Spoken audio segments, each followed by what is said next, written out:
قرآن مجید کی صورتیں دو طرح کی، مکی صورتیں اور مدنی صورتیں۔ کتنی طرح کی ہیں؟ دو طرح کی، مکی اور مدنی۔ مکی صورتیں وہ ہیں جو ہجرت سے پہلے نازل ہوئی ہیں، اور مدنی صورتیں وہ ہیں جو ہجرت کے بعد نازل ہوئی۔ یہ بیٹا تھوڑی ایکو کرے، سب کو کہیں کام کر دیں۔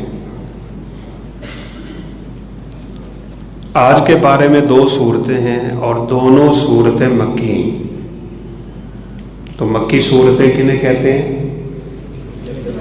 جو ہجرت سے پہلے نازل ہوئی۔ مکی صورتوں کے مضامین جو ہیں، یعنی مکی صورتوں میں کیا بیان ہوتا ہے؟ عمومی طور پہ ایمانیات، عقائد، توحید، رسالت، بعثت، موت کے بعد دوبارہ اٹھنا، اس طرح کی چیزوں کا ذکر ہوتا ہے۔ تو آج کی پہلی جو صورت ہے وہ کون سی ہے بھلا؟ کون بتائے گا؟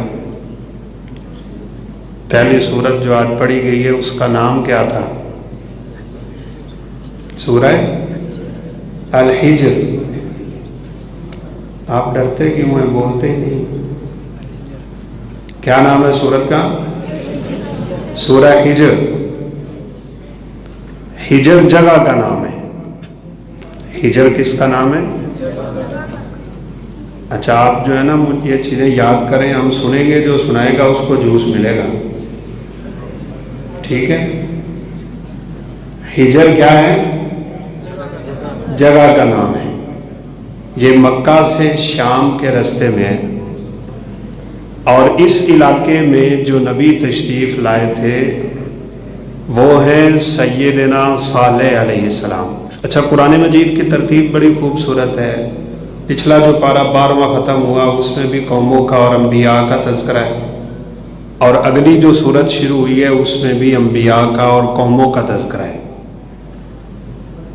تو صالح علیہ السلام جس علاقے میں تشریف لائے ہیں اس کو ہجر کہتے ہیں، اس لیے اس سورت کا نام کیا ہے؟ سورہ ہجر۔ ہم لوگ وہاں پہ گئے۔ اللہ تعالیٰ سب کو حرمین شریفین کی زیارت نصیب فرمائے۔ بڑی تگڑی، بڑی خوبصورت، بڑی جاندار اور طاقتور قوم تھی یہاں پہ ایک، جس کو قوم سمود کہا جاتا ہے۔ وَتَنْحِتُونَ الْجِبَالَ بُيُوتًا، یوں کر کے پہاڑوں کو انگلیاں مارتے تھے اور پہاڑوں میں سوراخ کر کے اپنے گھر بنا لیتے تھے۔ ہم میں سے کوئی ہے اتنا طاقتور؟ نہیں نا ہے۔ تو اللہ تعالیٰ نے پچھلی قوموں کا تذکرہ کیوں کیا ہے؟ کہ وہ تم میں سے بڑی طاقت والے تھے، ان کے پاس مال بڑا تھا، ان کے پاس اولادیں بڑی تھی، وہ جان جثے کے مالک تھے، بڑے بڑے قد تھے ان کے، اور بڑی بڑی عمریں تھیں ان کی۔ جب وہ گناہ کرتے ہیں اور ان کے گناہوں پہ میں ان کو ایسا پکڑتا ہوں کہ ان کا نام و نشان تک نہیں چھوڑتا، تو تم کیا چیز ہو؟ تمہاری عمریں تھوڑی، تمہارے قد تھوڑے، تمہاری اولادیں تھوڑی، تمہارے پاس مال تھوڑا، تم ہر لحاظ سے تھوڑے، اور پھر بھی گناہ کرتے ہو۔ سابقہ قوموں کو دیکھو میں نے ان کا کیا حال کر دیا ہے۔ تو اگر آپ وہاں پہ جائیں تو دیکھیں پہاڑ ابھی باقی ہیں، ان پہاڑوں میں ان کے گھر بھی ابھی باقی ہیں، لیکن اللہ جس قوم کو برباد کرتے ہیں اس کا نشان نہیں چھوڑتے، بندہ کوئی باقی نہیں۔ جہاں پہ آپ کے دروازہ ختم ہوتا ہے وہاں سے ان کا دروازہ شروع ہوتا ہے۔ اتنے لمبے لمبے قدوں کے مالک تھے وہ۔ تو صالح علیہ السلام نے ان کو دین کی تبلیغ کی۔ غالباً کوئی 60 بندہ مسلمان ہوا ہوگا غالباً، باقی سب نافرمان۔ تو ایک دن حضرت صالح علیہ السلام کو کہنے لگے، آپ ذرا ان کا مطالبہ سنیں کہ اگر تو سچا نبی ہے تو اس پہاڑ سے اونٹنی نکال کے دکھا۔ کیوں بھائی، پہاڑیں ہی اونٹنیاں نکلتی ہیں؟ جانور تو جانوروں سے پیدا ہوتے ہیں نا، پہاڑوں سے تو پیدا نہیں ہوں گے، لیکن اگر اللہ چاہے تو ہو سکتا ہے کہ نہیں؟ قوم نے مطالبہ کر دیا اگر تو سچا نبی ہے تو اس پہاڑ سے کیا کر، اونٹنی نکال کے دکھا۔ فرمایا میرے پاس تو یہ طاقت نہیں ہے، ہاں اللہ تعالیٰ چاہے گا تو نکل آئے گی۔ اور ہوا بھی یہ کہ پہاڑ سے اونٹنی نکل آئی۔ اونٹنی بھی بڑی تگڑی تھی۔ ہم وہاں پہ گئے تو جس پیالے میں اس کو دودھ دوتے تھے نا، ہمارے ایک دوست تھے، اس نے پیالے کے اندر چھلانگ لگائی، چھلانگ لگا کے یوں کر کے ہاتھ اوپر کیا تو ہاتھ نظر نہیں آتا تھا۔ اس پیالے میں جو اونٹنی دودھ دوتے تھے، بقول ان کے جو ہمیں زیارت کروا رہے تھے، اتنی بڑی اونٹنی۔ فرمایا اب یہ نشانی تمہارے سامنے آ گئی ہے، اب اس اونٹنی کو تم نے کچھ کہنا نہیں ہے، ناقۃ اللہ، یہ اللہ کی نشانی ہے۔ جس دن اونٹنی پانی پیتی تھی وہ اتنا پانی پی جاتی تھی کہ ان کے جانوروں کے لیے پانی بچتا ہی نہیں تھا۔ انہوں نے کہا میرے روڑے لو پہ گئے، اس کو قتل کرو۔ اللہ اکبر۔ بس انہوں نے برا ارادہ کیا، فاقر الناقۃ، اونٹنی کو پوچھیں کاٹ دی، حملہ کر دیا، تلوار ماری، بدبخت نے اونٹنی کی ٹانگیں کاٹ دی۔ اللہ تعالیٰ کا عذاب آنا تھا۔ صالح علیہ السلام نے فرمایا 3 دن کی تمہارے پاس مہلت ہے، تیار ہو جاؤ، تمہارے چہرے بدلیں گے اور تیسرے دن عذاب آ جائے گا۔ یہی ہوا۔ کہتے ہیں سب سے پہلے ان کے چہرے زرد ہو گئے، تو ایک دوسرے کو ملتے تھے تو پیلے پیلے چہرے، تو ان کو نظر تو آ گیا کہ عذاب آنے والا ہے، لیکن جب بدبختی چھا جاتی ہے نا، جب گناہوں کا وبال انسان کے گلے پڑ جاتا ہے اور جب گناہوں کی زندگی میں بندہ ڈوب جاتا ہے تو وہ عذابوں کو بھی عذاب نہیں سمجھ رہا ہوتا۔ آج امت پہ کتنے عذاب ہیں ان گناہوں کی وجہ سے۔ کیا کیا تھا قوم صالح نے؟ اللہ تعالیٰ نے ان قوموں کے تذکرے ویسے نہیں کیے، فَكُلًّا أَخَذْنَا بِذَنبِهِ، ہم نے ساری قوموں کو ان کے گناہوں کی بدولت پکڑا ہے۔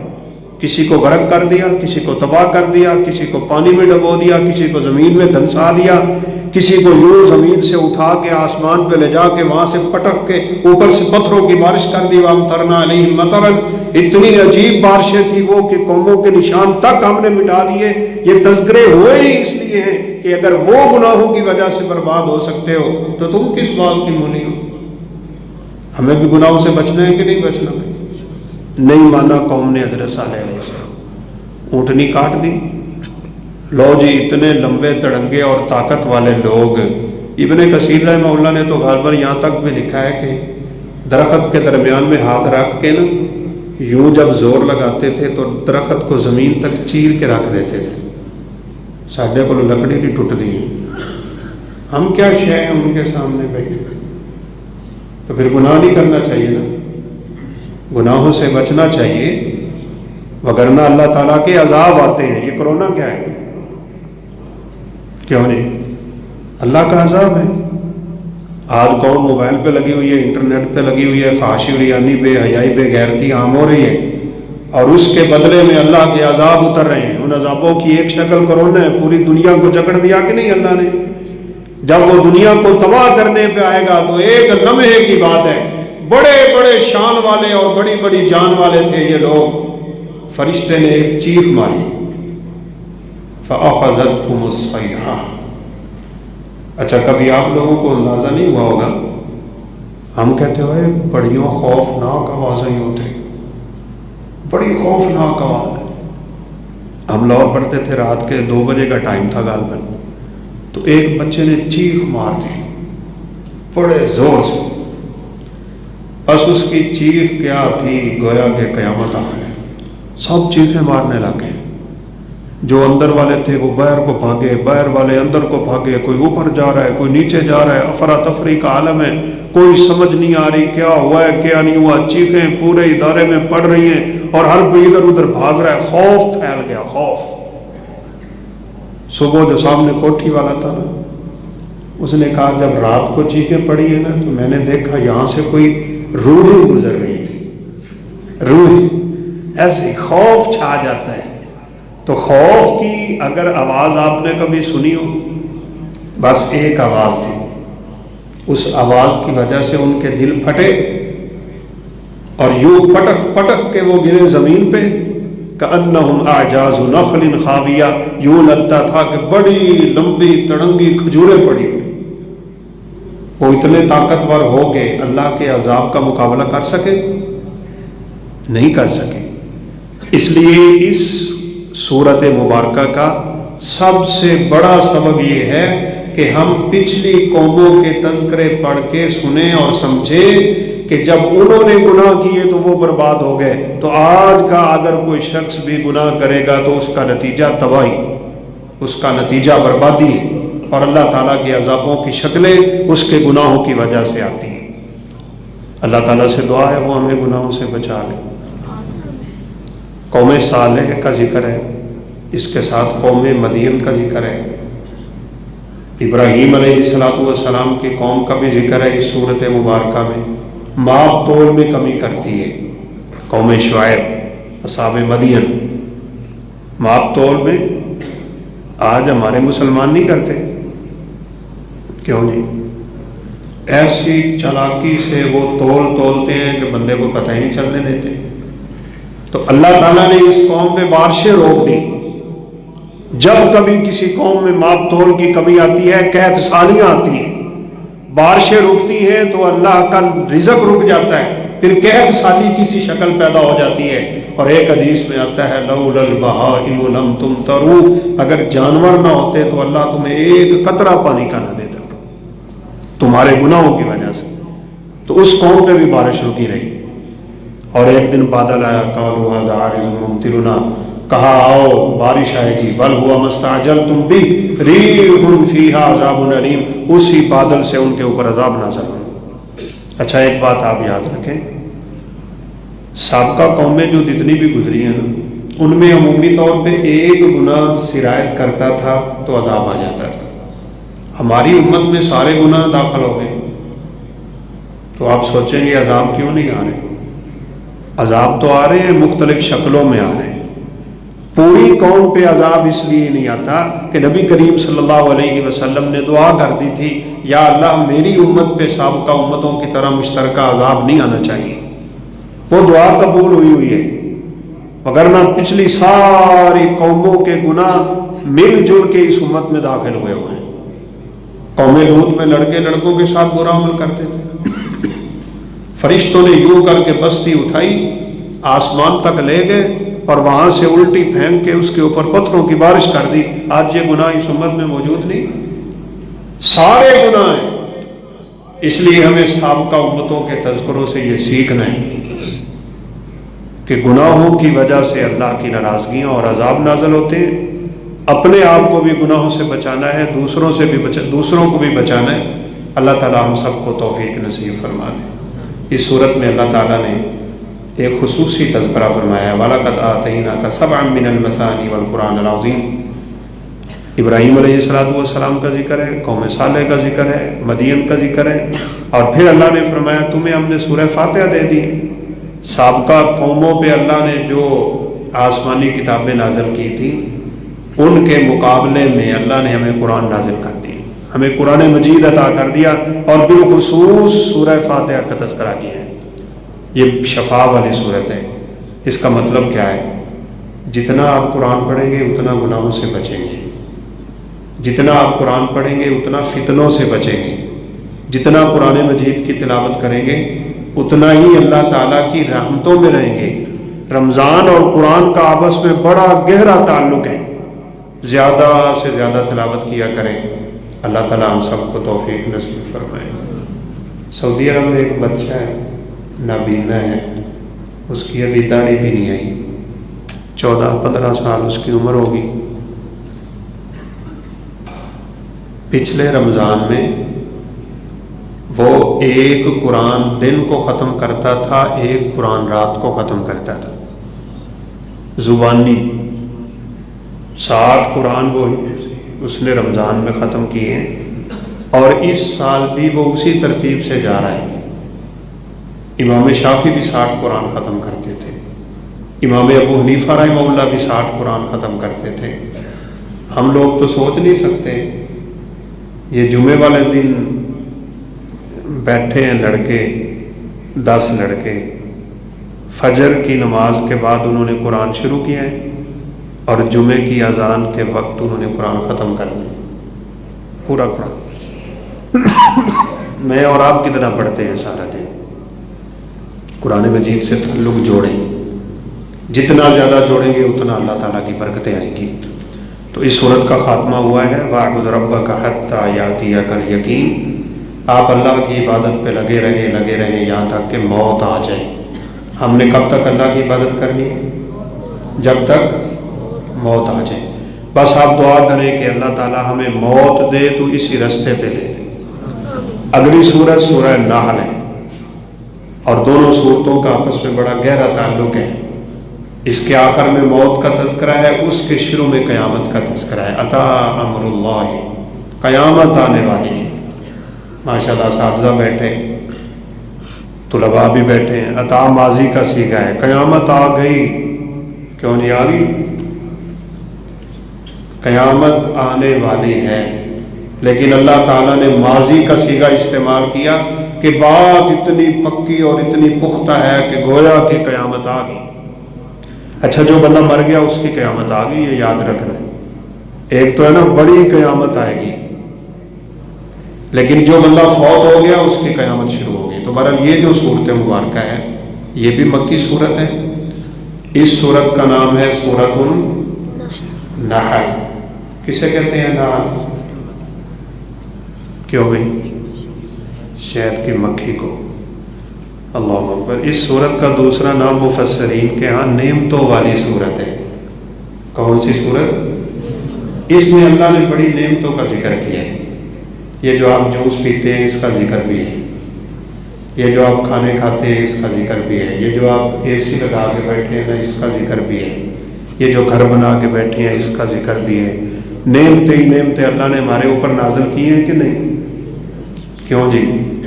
تو پھر ان نعمتوں کا ہمیں احسان نہیں چکانا چاہیے، ان نعمتوں کا شکر نہیں بجا لانا چاہیے۔ وہ شکر یہ ہے کہ اللہ کی عبادت کیا کریں۔ پہلے ہی پارے میں ہے نا اللہ تعالیٰ فرماتے ہیں کہ اپنے رب کی عبادت کرو کیونکہ اس نے تمہیں پیدا کیا ہے، وہ تمہارا خالق ہے۔ جو بھی کسی کے ساتھ اچھا سلوک کرے تو ہم دنیا میں بھی اس کے ساتھ اچھا سلوک کرتے ہیں کہ نہیں؟ شکریہ ادا کرتے ہیں۔ تو ان نعمتوں کا مطلب یہ ہے کہ اللہ تعالیٰ کا شکر ادا کرتے رہنا چاہیے۔ کرتے رہیں گے بچے رہیں گے۔ محترم قاری صاحب پڑھتے پڑھتے رو پڑے تراویحوں میں، تو وہاں پہ آتے یہ تم کب تک اللہ تعالیٰ کے عذاب سے بے خوف رہو گے؟ اپنی مرضی کرتے رہو گے؟ کیا تم اس بات سے امن میں آ گئے ہو کہ زمین پھٹے اور تم زمین میں چلے جاؤ؟ افامن تم میں یکسف بکم۔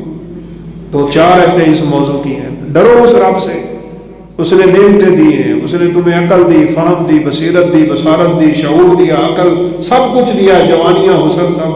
اچھا کی خیال اگر ایک کا اتوں لگا ہوں ایک تھلے نو لگا ہوں تو بندہ کیوں ڈھیلا نہیں ہونا چاہیے؟ اللہ جی خالق کا فسواک، اس نے تمہیں پیدا کیا ہے برابر برابر پیدا کیا، ہاتھ برابر، پاؤں برابر، کان برابر۔ کیسی خوبصورتی سے پیدا کرنے والی وہ ذات ہے، اس ذات کا شکر ادا کر۔ یا ایھا الانسان ما غرک بربک الکریم، تو اپنے رب سے کتنا دور جا رہا ہے۔ تو بہرحال ان نعمتوں میں بالخصوص شہد کا ذکر ہوا ہے۔ شہد پیتے ہیں؟ ایک دفعہ مسجد قبلتین کے ساتھ ایک مسجد ہے، وہاں سے نماز پڑھ کے نکلے تو ایک بدو بابا پینڈو وہ شہد بیچ رہا تھا گاڑی میں، اس نے چھتا باقاعدہ رکھا ہوا تھا، تو وہ کہتا تھا کہ بیری کا شہد ہے۔ تو ہم نے اس سے پوچھا کم کتنے ریال کلو؟ بڑی پرانی بات ہے۔ تو اس نے اس وقت غالباً 400 ریال کلو کہا تھا۔ 400 ریال کلو کا مطلب ہے 18,000 روپے کا 1 کلو پینا ہے۔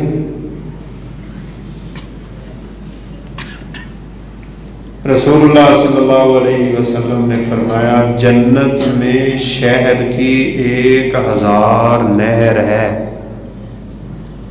کیوں جی؟ وہ جنت چاہیے، وہ شہد چاہیے جنت والا، وہ نعمتیں چاہیے، تو اللہ تعالیٰ کی عبادت کریں۔ کبھی بیٹھ کے سوچے مکھی شہد کیسے بناتی ہے، اس کو کون کہتا ہے شہد بناؤ؟ وَأَوْحَىٰ رَبُّكَ إِلَى النَّحْلِ، یہ رب کے حکم پہ شہد بناتی ہے، اللہ اس کے دل میں ڈالتا ہے کہ تو یہ کام کر، یہ کر، وہ کر، وہ کر۔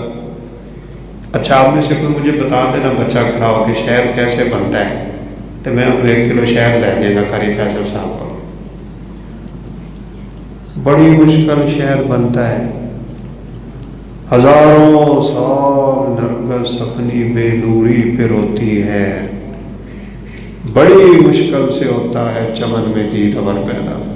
کہتے ہیں کہ نرگس پھول ہے، وہ مرجھایا ہی رہتا ہے، مرجھایا ہی رہتا ہے، کھلتا ہی نہیں ہے، اس کو کھلنے کے لیے بڑا عرصہ چاہیے، لیکن جب کھلتا ہے تو اپنے جوبن دکھاتا ہے، اس کی خوشبو اتنی پھیلتی ہے کہ پتہ چلتا ہے نرگس۔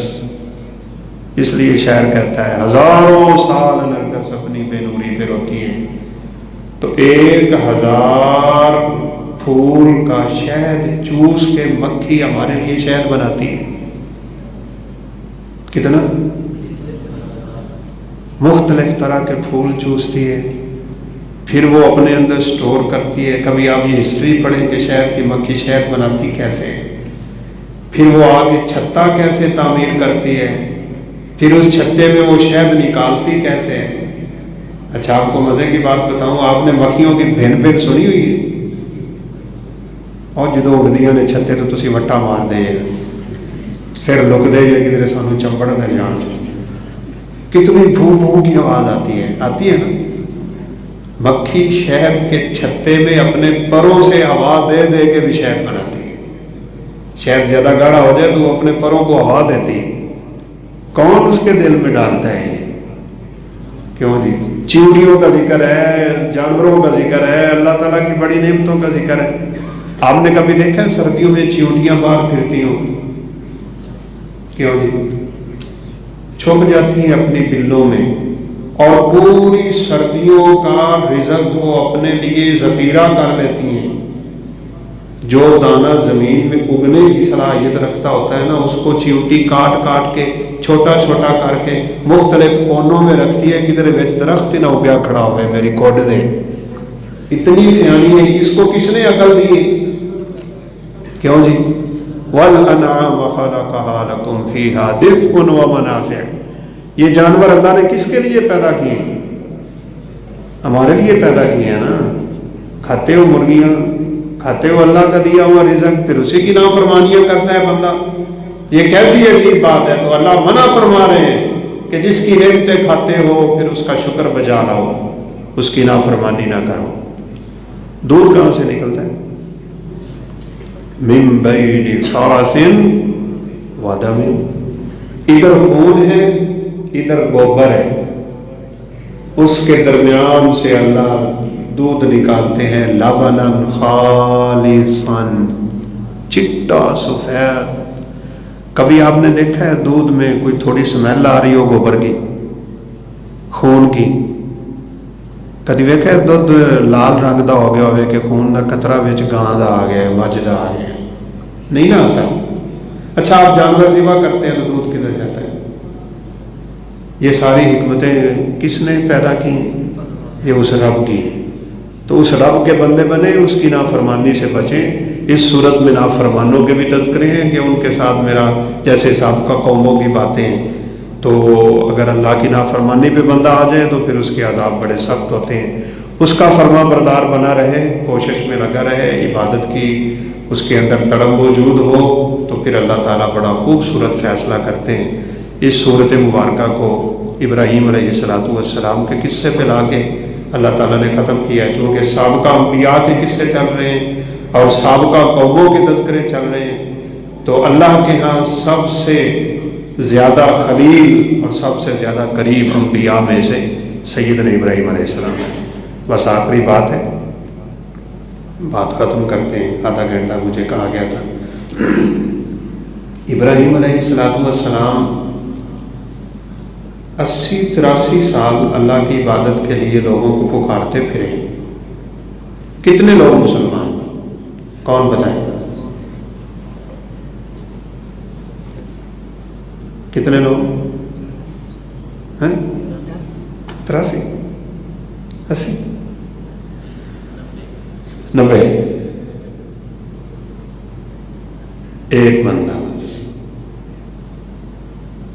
فآمن له لوط، ان کے بھتیجے لوط ایمان لائے تھے. اس لیے آپ نے یہ کبھی نہیں دیکھنا کہ میں لوگوں کو کہہ کے تھک گیا ہوں، یہ میری بات ہی نہیں مانتے. اے پنڈ ہی بڑا گندا ہے، اتوں دے بندے ہی بڑے گندے نے، یہ بات مانتے ہی نہیں، لہذا چھوڑو ان کو مرنے دو. ایسا نہیں. آپ نے کیا کرنا ہے؟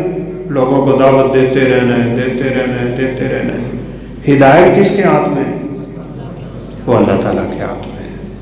آپ نے یہ نہیں دیکھنا مجھے اتنا عرصہ ہو گیا ہے، میں اکیلا ہوں، یہاں کوئی ہے نہیں. حضرت ابراہیم اکیلے تھے یا نہیں علیہ الصلوۃ والسلام؟ بلکہ ایک چھوٹا سا واقعہ سنیں، بات میں ختم کرتا ہوں. سیدنا زید بن عمر بن نفیل رضی اللہ تعالیٰ عنہ، یہ غالباً صحیح بخاری میں واقعہ موجود ہے. انہوں نے رسول اللہ صلی اللہ علیہ وسلم کو نبی بنتے نہیں دیکھا، نبوت سے پہلے دنیا سے چلے گئے. لیکن وہ کہا کرتے تھے میں ابراہیم علیہ السلام کے دین پہ ہوں، میرا الہ وہی ہے جو ابراہیم علیہ السلام کا الہ ہے.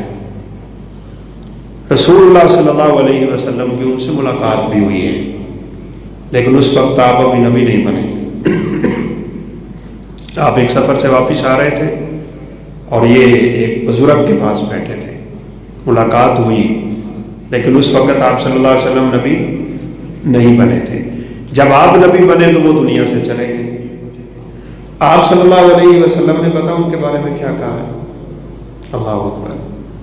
آپ نے فرمایا کہ زید بن عمر بن نفیل میرے اور عیسیٰ علیہ الصلوۃ والسلام کے درمیان یہ جو مدت ہے 630 سال کا وقفہ ہے، میرے اور عیسیٰ علیہ الصلوۃ والسلام کے درمیان ایک ہی بندہ موحد اٹھے گا قیامت کے دن، اور وہ زید بن عمر بن نفیل ہے.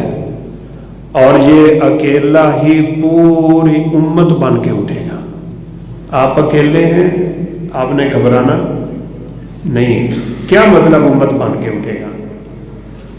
ایک دن میں شیخ عبداللہ ناصر رحمانی صاحب کا درس سن رہا تھا. دعا کریں اللہ تعالیٰ ان کو شفاء کاملہ عاجلہ نصیب فرمائے.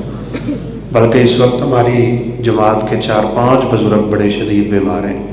عبدالستار حماد صاحب، مبشر ربانی صاحب، عبداللہ ناصر رحمانی صاحب، قاری عبدالحفیظ فیصل آبادی صاحب، یہ سب بیمار ہیں. دعا کریں اللہ تعالیٰ سب کو شفاء کاملہ عاجلہ نصیب فرمائے. وہ اس حدیث کی شرح کر رہے تھے. سیدنا ابو ذر غفاری رضی اللہ تعالیٰ عنہ کے بارے میں رسول اللہ صلی اللہ علیہ وسلم نے فرمایا تھا یعیش وحیدن یموت وحیدن ویبعث وحیدن. یہ اکیلا زندگی گزارے گا، اکیلا فوت ہوگا اور اکیلا ہی اٹھے گا. ہوا بھی ایسے ہی ہے، یہ ایک الگ بات ہے. آپ صلی اللہ علیہ وسلم نے ان سے کہہ دیا تھا ابو ذر تیری کسی نال بننی نہیں، طبیعت میں سختی تھی، تو فرمایا نہیں بنیں گے تو میں مدینے کو چلا جاؤں گا، شام والے مجھے نکال دیں گے تو پھر کیا ہوگا؟ آپ نے فرمایا مدینے والوں کے ساتھ بھی تیری نہیں بنے گی. فرمایا ٹھیک ہے، میں پھر کوئی ہیرا مقام کی طرف نکل جاؤں گا. تو وہیں پہ یہ رہے، وہیں پہ فوت ہوئے، اکیلے ہی فوت ہوئے تھے. اور غالباً ابو موسیٰ اشعری تھے یا معاذ بن جبل تھے، ان دونوں میں سے کوئی ایک بزرگ تھے.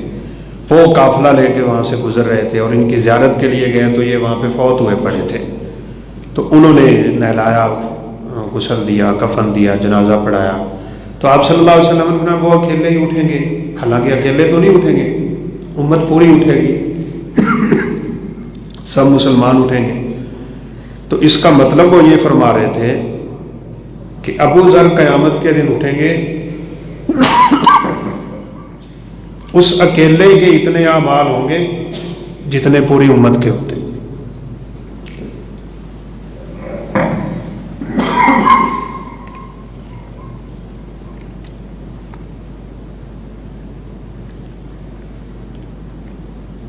آپ اکیلے بھی ہوں تو گھبرانا نہیں ہے. اللہ تعالیٰ ہم سب سے دین کا کام لے.